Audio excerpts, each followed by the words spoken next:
come from a small little town in Long Island, just outside the heart of Manhattan. So close. One Friday night, my friends and I bobbed and weaved doing a $1.10 on the LIE and made it to the city that never sleeps in 14 minutes. Must have been a new record. We were going so fast, the lights all around us had trails. Or did they? Live fast, die old. That's my motto. That and everybody Wang Chung tonight. Just kidding. But for real, it's my life, my game, my outcome in this dog-eat-dog world out there. A lion never loses sleep over the opinion of sheep. And if you're the smartest man in the room, then you're in the wrong room. I'll say it once, I'll say it twice. If it ain't broke, don't fix it. And if you always do what you have always done, then my friend, you will always get what you have always got. Took me 20 years of living to learn that. So check it out. You see, I never really understood my town growing up. It wasn't until I moved 3,000 miles away to the opposite side of the country that the appreciation and understanding kicked in. Oceanside, San Diego, the whale's vagina, is not the town I'm talking about this time. This time, it's Garden City.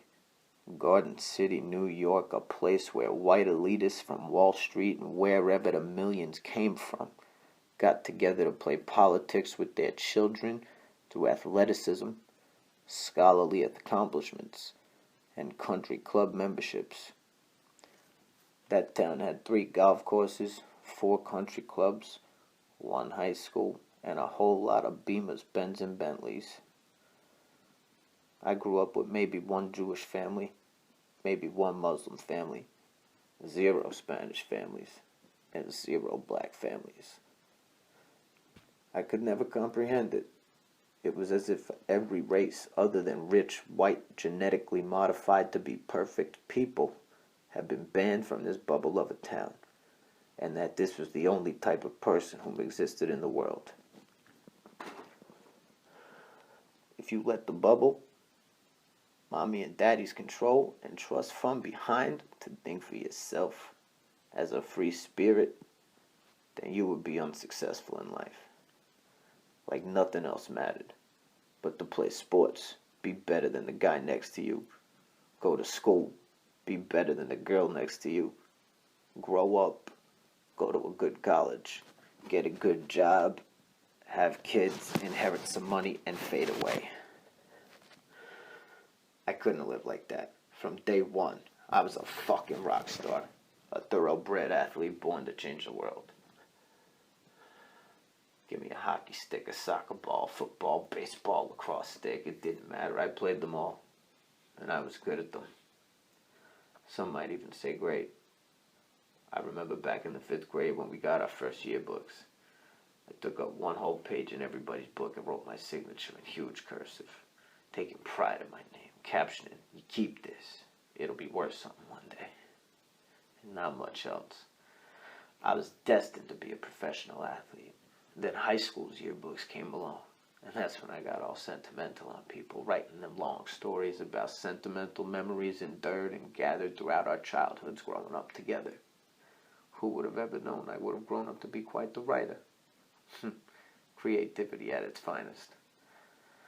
So, there I was, a little tyke possessing a promising future, with a young and very beautiful mother from Port Jeff Station, and a very handsome and successful father who grew up in Queens, situated right at the heart of politics with no friends to take us in under their wings. Alas, Garden City, New York. A town where the cheapest house might cost $900,000. There were trees everywhere, blooming in color, flowers blossoming from shit to sheer beauty in the springtime. And every girl you looked at had a stunning face, a magnificent smile, tight body with a great booty. Yeah, I guess you could call it paradise. That is until the winter came. It's like, it was a winter wonderland. Snow glistening, lights shimmering, $1 million mansions side by side with happy families eating dinner together every day. The town had its own police force, its own Department of Water Services, its own athletic association, its own courthouses, its own rules, pretty much owned anything. Anything you could own as a human being, it existed in the town of Garden City. Everything except a pool, a flagpole on your front lawn, possessing more than 2 dogs per household, renting out rooms or apartments, and washing your own car in your fucking driveway.